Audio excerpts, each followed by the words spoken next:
welcome. So, you're probably already familiar with the basics of investing, right?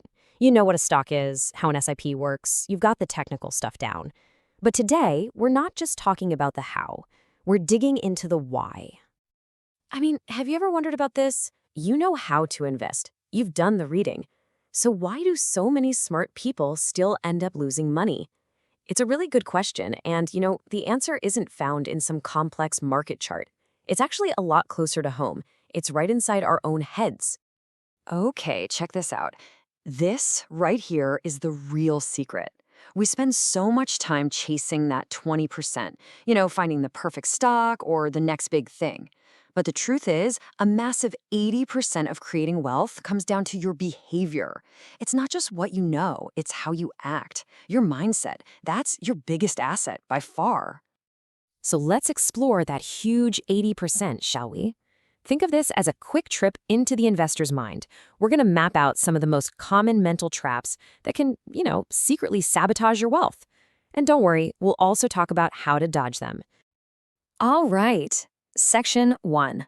Let's talk about the traps that are driven purely by emotion. That gut feeling, the fear, the greed, the stuff that can completely derail even the most solid plans. So first on the list is something called loss aversion. And this analogy is just perfect. Imagine you lose a 500 note. That feeling stings, right? It hurts.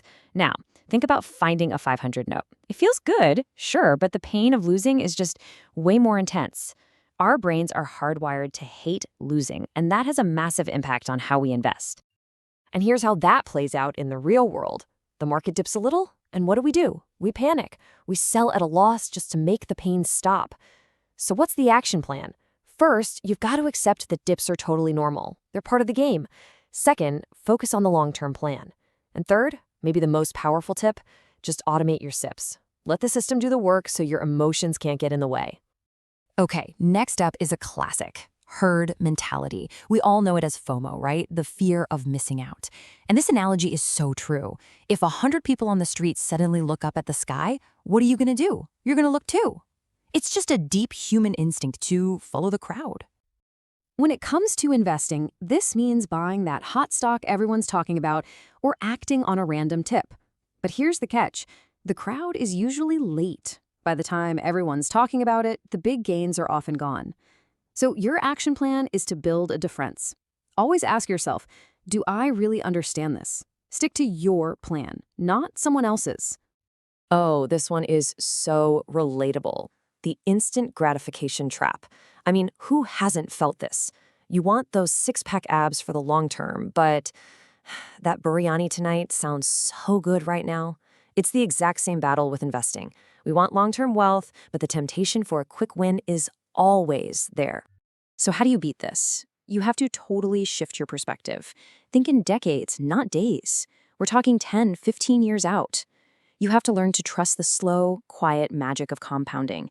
And this is key. Celebrate the habit of investing consistently, not whether you made a profit this week. It's about the process.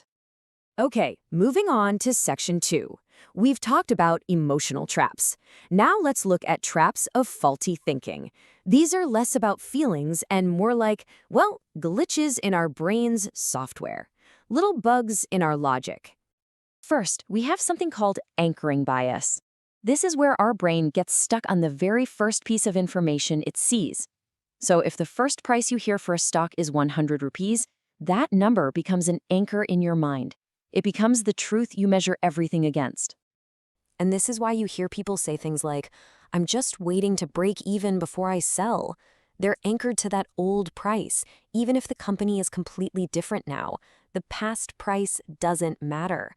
To break free from this anchor, you have to ask one simple question. Knowing what I know today, would I buy this stock right now? That's the only question that counts. All right, next is recency bias. This is our brain's weird habit of thinking whatever just happened is going to keep happening forever. The market has a rough couple of days, and suddenly we think it's the end of the world. It's kind of like if it rains today, you convince yourself it's going to rain all week. We forget the big picture. The fix for this is so simple but so effective. Just zoom out. Seriously. When you feel that panic from the daily news, just pull up a 5 or 10-year chart. It immediately puts things into perspective.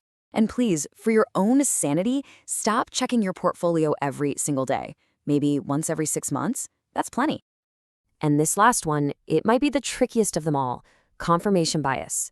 It's basically our ego trying to protect itself. Once we believe something, like this is a great stock, our brain goes on a mission to find only the evidence that proves we're right. We become blind to anything that might suggest we were wrong. The only way to fight this is to change your role. You have to stop being a lawyer for your own ideas and start being a detective for the truth. What does that mean? It means you have to actively look for reasons why you might be wrong. Ask the tough questions. Let the facts lead you, not your ego. All right, so we've seen the traps. We know what they look like. Now, let's talk about building the new mindset that's going to help you win in the long run. This table just lays it all out perfectly. It's about a simple switch. The old instinct is to panic during a dip. The new discipline, to see it as a discount. The old way is chasing hype. The new way is following your research. It's about replacing those old, harmful instincts with new, powerful disciplines. This is your new playbook. Okay, but before we even think about putting a single rupee into the market, there is one crucial first step. We have to talk about your financial safety net. This comes before everything else. And this is a really important point. Protection and growth are two different things. Think of insurance, life and health insurance, as your shield. It's there to protect you and your family from financial shocks. Investing, on the other hand, is the motor. It's what builds new wealth. You absolutely need your shield up and ready before you start the motor. And a huge part of that shield is your emergency fund. This is non-negotiable. You need 3 to 6 months worth of your monthly expenses saved up in cash somewhere you can get to it easily. Think of it as the silent bodyguard for your investments. It's what ensures that a sudden car repair or a medical bill doesn't force you to sell your investments at the worst possible time. So at the end of the day, wealth isn't really built with money alone. It's built with clarity, with discipline, and most of all, with purpose. It's just a tool to help you live the life you want. So I'll leave you with this one final thought. What is the purpose that you are investing for? Really think about it, because your answer to that question, that's the real foundation for everything. Just a quick reminder, this content is for educational purposes only and should not be considered investment advice.